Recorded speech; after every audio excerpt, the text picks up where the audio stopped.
I might have already touched on this in the last video. It got cut off.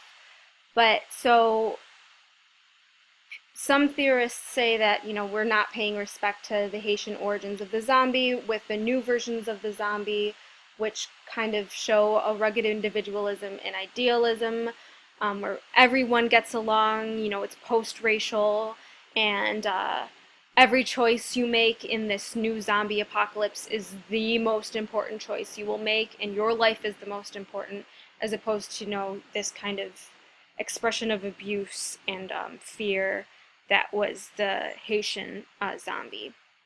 Um, so that's one theory. The theory that I kind of latched onto and connected to was the idea of posthumanism in The Walking Dead.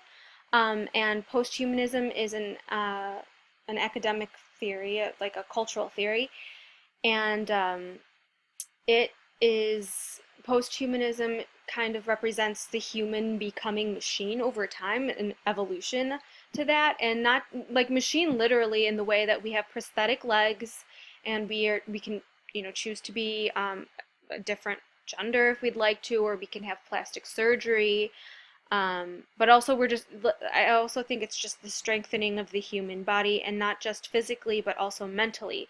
So we think about things in a different way. So yeah, maybe there is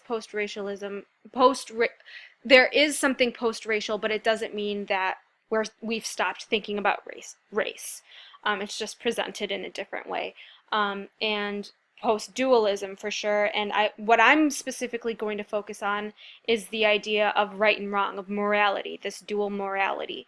I like the juxtaposition, or not the juxtaposition, actually the similarity between these two pictures, in showing that, you see the human becoming a stronger and stronger machine, and you have these people in the zombie apocalypse that are at their utmost strongest, in quotes, as they can possibly be during this uh, this predicament. What is posthumanism? Let me explain a little bit of what it is first, and I'll give a couple examples of it in The Walking Dead. So it's just asking what moral order would exist when existing practices have failed. Static concepts of human nature are subject to a fluid and evolving technology. In our life, it's actual physical technology. In the zombie apocalypse, it's zombies. So in this panel here, Carl, who's a young boy, probably, no more than 10 years old, is asking his little friend Sophia if she's still scared of the zombies. They've been living in the apocalypse for a little bit of time now, and she says she used to be. She doesn't like the sounds they make, but she's not scared anymore. She feels sorry for them. So, you know, for kids, that's a big idea. You see these scary monsters that want to attack and kill you, and you're just supposed to, normally you're just supposed to think they're evil, they're awful, we need to kill them, this is what we have to do, and you'll see like this utter expression of violence and, wanting to kill these things. But here is a conversation where, Sophia is saying that she feels sorry for them for whatever reason. And I feel like this is a post-humanist response, because the lines are blurred between, good and bad now. Are the zombies 100% bad? Is it such a good thing that we're killing all of them? Maybe they have to do it, but it doesn't mean they can't feel bad about it. So there is, there is a conscience here. Another example of posthumanism in The Walking Dead is shown in this page from the comic book, and it's Rick finds a farm. A farmer named Herschel lives there, and Rick finds out that Rick is the main protagonist. He finds out that Herschel is hoarding all these zombies into his barn because he doesn't want to kill them, and he finds out that one of Herschel's, relatives is in there, and he just doesn't want to kill them because he feels like they don't know how it happened, they don't know if they could get better, they know nothing about them. Whereas Rick is kind of laying down the line and saying, no, we have to kill them in order for the remaining, members of our families to have hope and survive.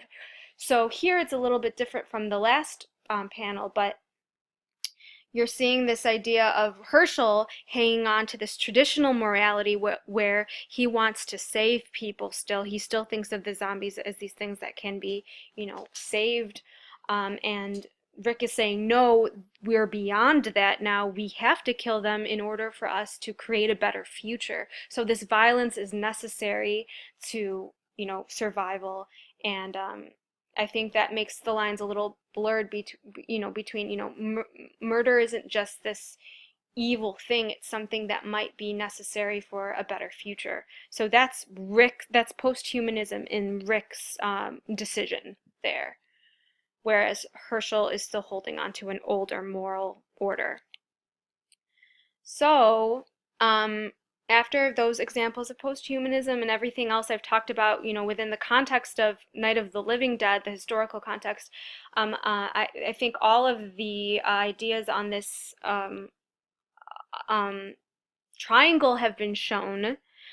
And what I'm trying to say is comic books are a great way to learn. I found this from Diamond Bookshelf, and I feel like I hope that I've explored how comic books can do all these things that are listed on the triangle. What carries over from old comics to the modern comics, specifically The Walking Dead? So I feel like a lot of things are just, stick around.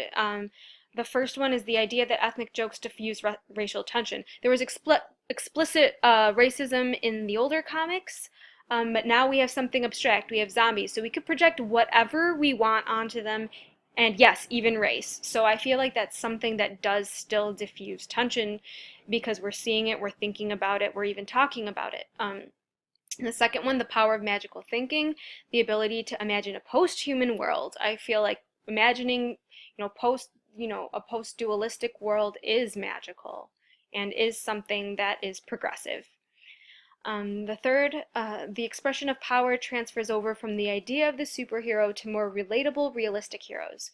So we have Superman, who was all-powerful alien from another planet who always did the right thing, and you have someone, that's one example. And I feel like Batman's another one where he's always trying to do the right thing, but he comes from a very wealthy family, albeit tortured childhood, but he comes from a very wealthy family and has all these things to make him who he is, whereas now we have something like The Walking Dead that presents us with more realistic characters, everyday people, a police officer, a pizza delivery boy, a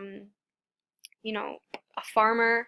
So I think there's more of a connection for the masses, or a more realistic connection for the masses at least. The ability to bring together extremely different perspectives for an open discussion. So we have what I talked about with the view of us not respecting the Haitian origins of zombies to something like understanding the zombie apocalypse as a way to explore post-humanism. So those are two completely different things. And comic books are still enabling us to do that. And that's it for my presentation. Thank you for listening.